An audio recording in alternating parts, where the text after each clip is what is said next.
Hey guys, it's your girl Amara la Negra, and you're watching This50.com. We got Amara la Negra. Hi. Yes. Yonzo. You are on fire differently right now. She's okay. I'm in. We working. You know, from a political standpoint, from an entertainment standpoint, from an iconic standpoint, Yes. from an influential standpoint. Like, did you expect this to happen when you landed on Love and Hip Hop, that this was gonna impact on all facets across the board? The thing about it is that realistically, I didn't go to Love and Hip Hop with any like super expectations. I was just, going because I really wanted to promote my music. I wanted to have the exposure because I was already working in the Latin market and people already knew me in the Latin market and I already had my audience. I just wanted to do the crossover. So I thought it would be a great platform to promote my music, who I was as a person, but I never thought that that the topic of colorism would come about. I will say this much, because a lot of people, which really annoys the life out of me, when people feel as if I'm using the race card in order to get attention, because for many, many years I've been talking about it. Just because you didn't know about me before Love and Hip Hop doesn't mean I didn't exist. Exactly. So I was talking about it for years in every entertainment platform that I could use, but nobody was listening. So it took Love and Hip Hop for people to actually pay attention to me. So that's pretty much how it happened. Well, being a DJ, DJ Thorough, by the way, nice to meet you. Hey, nice to meet you. I love your single "Insecure" and "Where Bomb Bomb." Like, yes. I'm assuming that the Bomb Bomb was inspired by Sister Nancy's Bomb Bomb. Right. Now the "Insecure," where does that come from? The Insecure, okay, so basically, Bam Bam, we did it way before Insecure. We did it while we were filming Love and Hip Hop. Yes. That's one of the reasons why another cast member is on the video, for which we are no longer necessarily as friendly. Acquainted. Right. Yes. So that's where she was at. But as far as Insecure, so after I got signed to BMG, we started going to the studio, and I'm working with Teron from Rock City and Super Dupes and Jim Rock Johnson. City, and, I love those and, guys. Yes, and amazing people that have a great team. And damn, the flashes! Oh my god! That's what happens. Movie You're a star. superstar. Oh. You're a superstar. Oh my god! I can't. You're used to that. Come on. You're used to cameras. So basically, we set in the studio. We got a lot of different tracks, and it just so happens to be that Insecure was one of those songs that I heard it and I was like, oh my god, this reaches my heart, because it's really important to me to do songs that people can relate to. And a lot of women can relate to being with a guy, right? And then he's taking his phone to the bathroom, acting all suspicious, and then every time you say something, he's like, nah, B, you tripping. No, I know you doing something, so why is this making me feel insecure? So whenever you take your phone to the bathroom, something's going on? Not really, but if you're just going to pee real quick, why can't your phone be right here? And then if you do this, look. If your phone is like this, yes, that's suspicious to me. That's suspicious. Turn it up. Oh, wow. Girls, peep the game. Well, you know what? I went out with a couple girls that did that. Yeah. They take their phone to the bathroom. More girls do that than guys. Well, yeah, because we're usually in the bathroom longer. We do our makeup, we do this, we do that. But guys, no. Or if you go to bed and you're going to sleep and you have to hold your phone like this, that's too much. That's too much. No. So definitely, I feel that the song, women can relate to. Right. You talk about a lot with relationships, with the iconic rise. You're really on a trajectory that's going up. Amen. How difficult is it now dating? Like, it's different. I gotta look at my manager for this. No, but realistically, can you date a drug dealer now, or a guy that's a scumbag? There you go. You know what I mean? Classic Heineken question. No, for real. Like, now the way you're angled, you're a person who matters across the board, from whether it's CNN or MSNBC, because your message has gone a whole different spectrum. I just feel that I'm always really honest about it, and a lot of people see me as a leader. Right. They see me as an activist. They see me as I have become the voice of a community that has been in the shadows for many years, and therefore I do feel that somewhat, I guess I can say that I am the voice. It's very intimidating to me to be called the leader. Right. Really? It is. How come? Because it's a big responsibility. It's a lot of weight that's on my shoulder because at this point, not only do I stand up for the Afro-Latino community, which, now it's a whole race. Yes. It's a whole race of people that look like myself or people, not even people that just look like myself, people that had felt discriminated at some point based off their looks. Based off the texture of your hair, if you have freckles, if you have a birthmark, if your skin is too dark, if you're fat, if you're skinny. It's just a fact of feeling discriminated. Right. So, it's a big responsibility. And then that's what's a little scary when they say, you are our leader. Oh, God. Because they expect it to be perfect. And I'm not perfect. I'm young. I make mistakes. I want to have fun. I drink. I dance. I twerk. I want to live life. So just because I stand up for something and I'm a strong, confident woman doesn't mean, that I'm going to be this perfect. Right. So that's the only thing. Well, what made you, was it a personal experience that you wanted to take on the stance with what I call race on race, racism? Like in the black and the African, Latino community. We have light skin blacks. Dark skin blacks, right. We have light skin Latinos, dark skin Latinos. Right. And what made me want to talk about it? Okay, well then, that's easy. So I started working in the entertainment industry when I was 4 years old, and I started as a child star. I started as a child star, and I did a lot of commercials for Disney. I did a whole bunch of things. I had to push my way into the industry because I was always the only black girl. Even though I was Latina, I was only the black one. So either they would put me in the middle or all the way to the back because they didn't know where to place me. I felt like a bug in the middle of a cup of milk. Like, you don't know where to put her. So I remember when I was about 5 or 6, I was doing my hair before a performance, and the hairstylist told my mom, you're going to have to do something with her hair because her hair is unmanageable and we don't have time for this. Right. The other girls, because the texture of the hair was different. You just go 1, 2, 3, put it in a ponytail, next. Water on it, keep it moving. With women like myself or girls like myself at the time, you have to put a little bit more effort. That's really when I realized that I was different. That something was different, and it was gonna take me more work. My mom always told me you have to work twice as hard because you're black, and she was very clear about it. Right. My mom never sugarcoated things for me. You are black.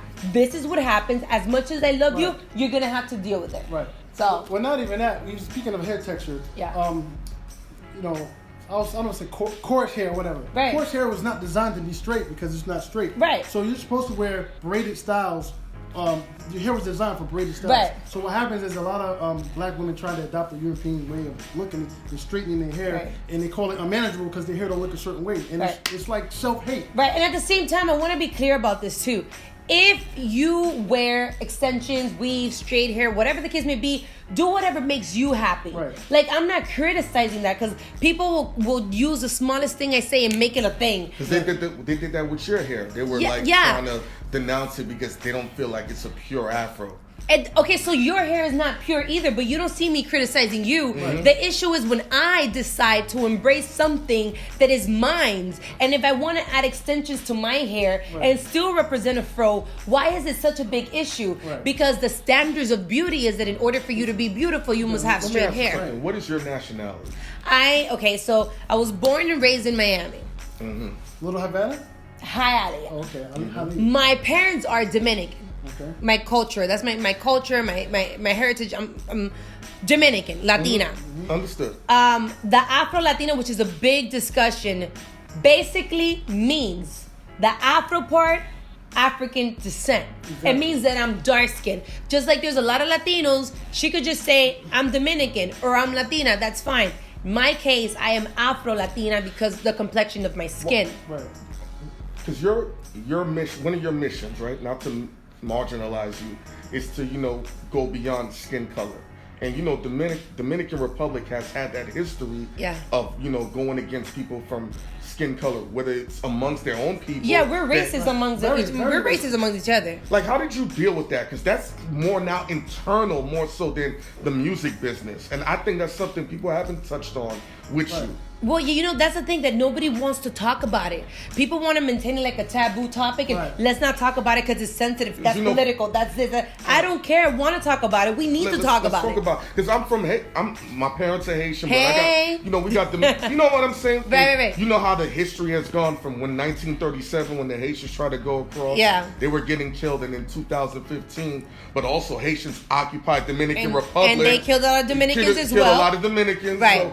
So, what is that internal, I've been asked before the issue between Haitians and Dominican is always a very iffy topic for me because I don't have much knowledge, and I personally am not Haitian. I'm not as in tune with the Haitian community to say, well, my people feel this way. I really honestly don't know much. I can say as far as the Dominicans is concerned, I know that Dominicans I know that there are a lot of Dominicans, because I don't like to generalize. We're not all racist, but there is a big part of the Dominican community that is very racist amongst each other. And I've gotten it many times where they've been like, "Don't date that girl. You don't want no black babies. You don't want no this." Or they'll tell me, "Let's better the race. Don't marry no black man. You don't want big lips, big nose. You don't want that. See, you're black, but you have good features." See, that brainwashed mentality, it took me a long time to get over that. Right.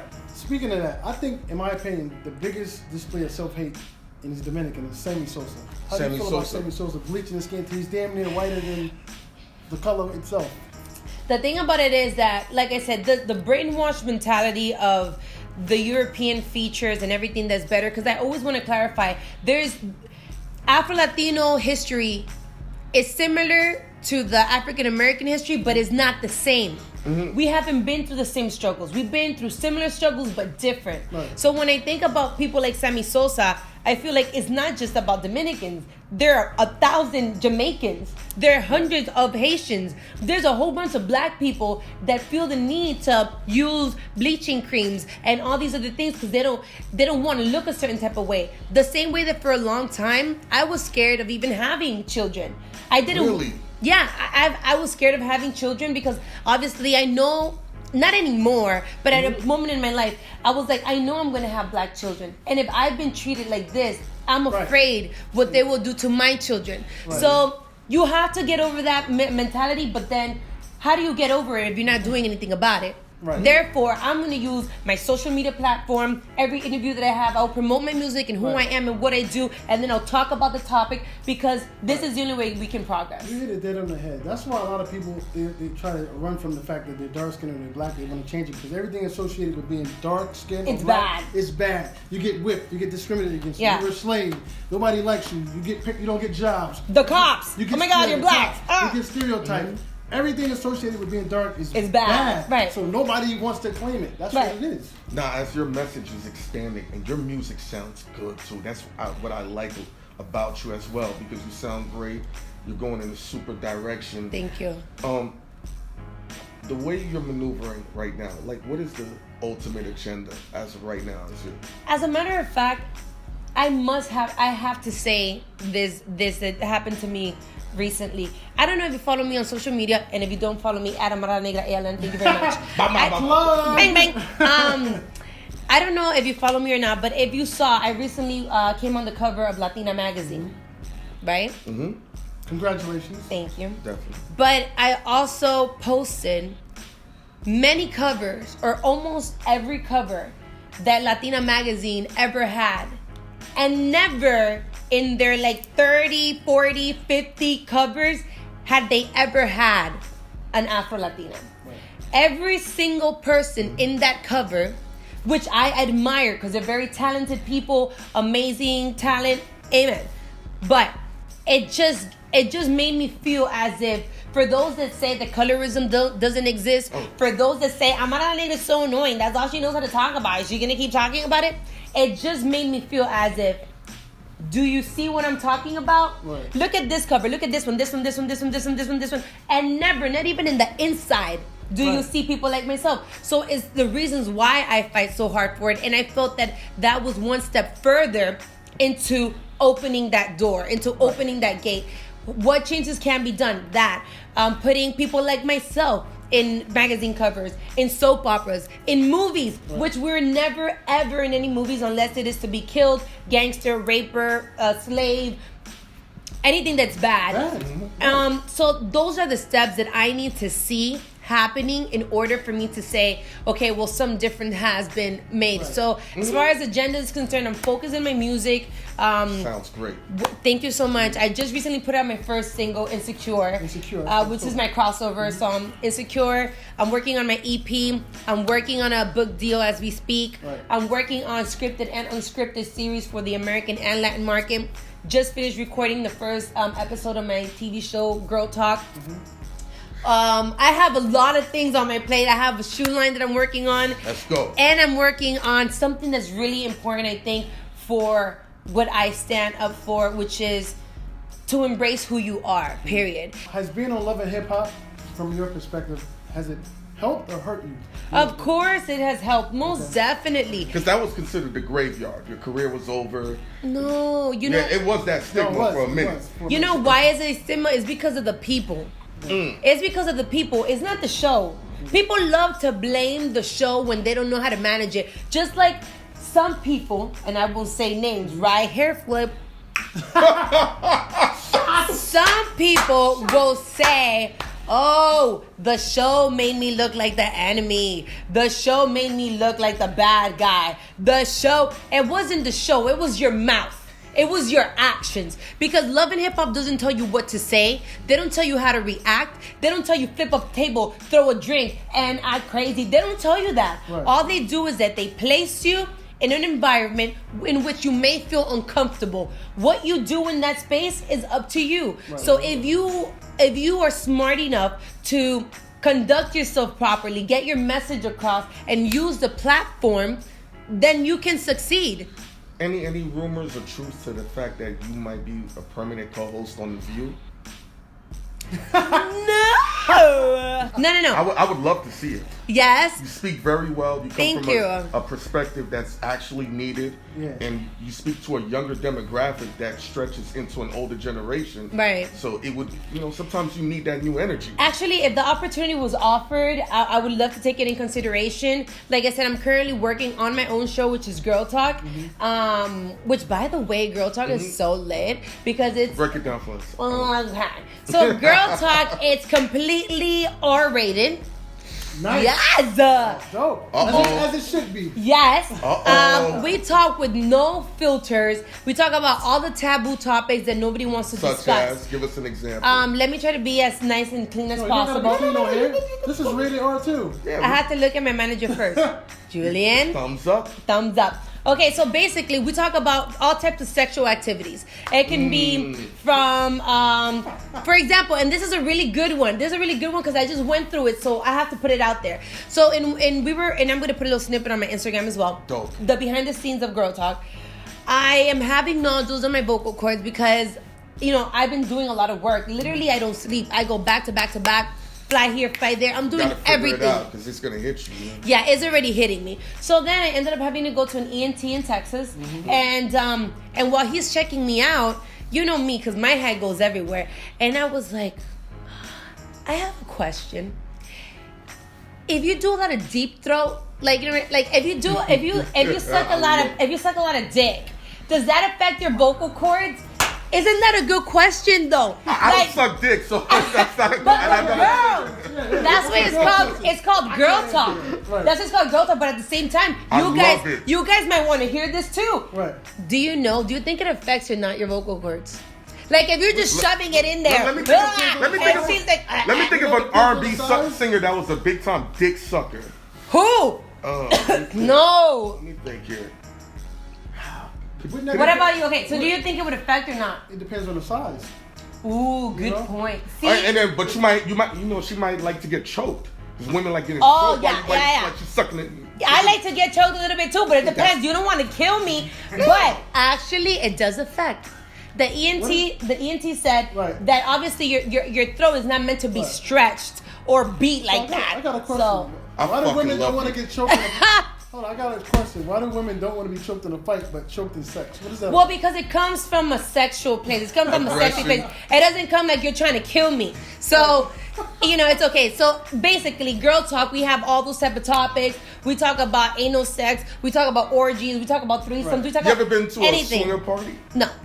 Would you ever think of doing that if you were with a great husband? Yes. I love you. No. I'm listening to what you're saying. Oh, I thought you said yes, you would go to a... No, I wouldn't, and we've discussed this as well, like threesomes and stuff like that. I'm personally not into it because I just feel that... greedy.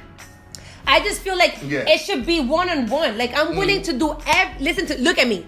I am willing to do everything and Let me ask you something. No limits with my man. So but adding people, that's too much. I don't agree. So you do anal?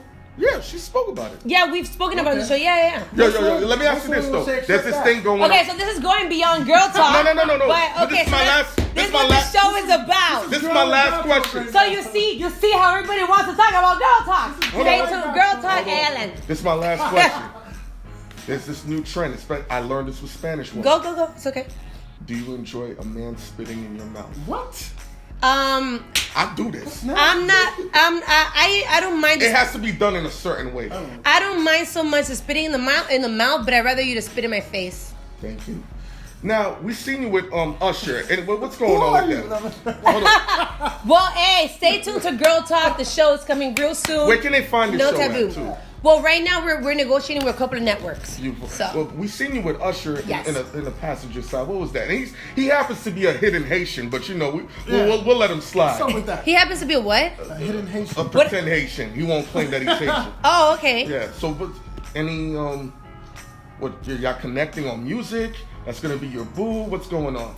No, he's my friend. He's your friend. He's my friend. I have friends. Like Bismarck. Don't you have friends? Listen, let me ask you this. Would you walk naked around in front of Usher? Why would I walk naked in front of Usher? And that's not your friend then. She's like, so you're okay. So wait. Yeah. So if he's my friend, I would walk naked in front of him. You know how girls, when they friend zone a dude, they're cool. I walk naked. It's just Todd. He doesn't give a fuck. But that's crazy though, because you're asking the wrong person. I'm very secure about my body. I can walk naked no matter what. Like, have you seen my social media? I seen you getting a massage. It was awesome. I really don't care. Like, I just feel like I'm comfortable. I got to the point where I'm comfortable in my body, and if you don't like it, it's fine because it's not your body, it's mine. So I don't care. So then that's a bad question to ask. If you want to know, that was a bad question. It is? Okay. Yeah. They go, would you walk naked in front of... And you're not... Okay, understood. Like, if I feel comfortable with you, like, I don't really care. Like, whatever. What do you want to do? Big deal. So if that's your way of finding out stuff, that was bad. Let me ask you this. Because the way you grew up and what you've experienced in your life, who are your musical... I feel like I have to be scared with him now. No. After those questions, I'm going to be like... No, I'm asking you, who is your musical inspiration or people that inspired you outside of music? Because your story's unique to the way you came up. Outside of music? As well, too. Okay, well, mainly in the music, because outside of music, I would say my biggest inspiration will always be my mother. Mm-hmm. My mother is my biggest inspiration, and I know that a lot of people think it's corny, but the type of relationship that I have with my mother is different. And I'll just give a little overall of why she's so inspirational to me. My mother is a strong, courageous woman. She immigrated to the United States through the Mexican border. So just thinking of that alone, the struggles that you have to go through that to get to the United States, it's a mission. So I know, she's a strong woman. My mom buried 3 sons before me. Came to this country not knowing the language, not having anything. Then has a child here with no papers, not knowing the language, and on top of that, she raised an amazing woman, which is myself. I believe that my mother did a really good job with me. I really am a good kid. I'm a good girl. I'm focused, and she's just the best. Everything that I know is thanks to her. The reasons why I'm so powerful and I'm strong and I'm outspoken and I can perform and I can do all these things is because she believed in me. And unlike a lot of parents that have talented children that tell them, no, you're not going to do this and you're going to do that. Mm-hmm. She got a part-time job in order to pay for my singing classes and dancing classes and all these things. Awesome. So she's such an amazing person in my life that, she's everything. Now, are you getting a lot of movie scripts? Because you can play the hell out of Pam Grier. Really? Yeah. I've gotten that a lot. You have the body. I've gotten that. I've gotten that a lot. But actually, yes. I literally just came from doing 2 auditions for 2 movies and a voiceover for cartoons. So Pixar? Literally, well, I can't say, but literally I am always working, and hopefully this year at some point, a movie will come across. Any aspirations to be in political office? No. No. As of now, no. I think it's just...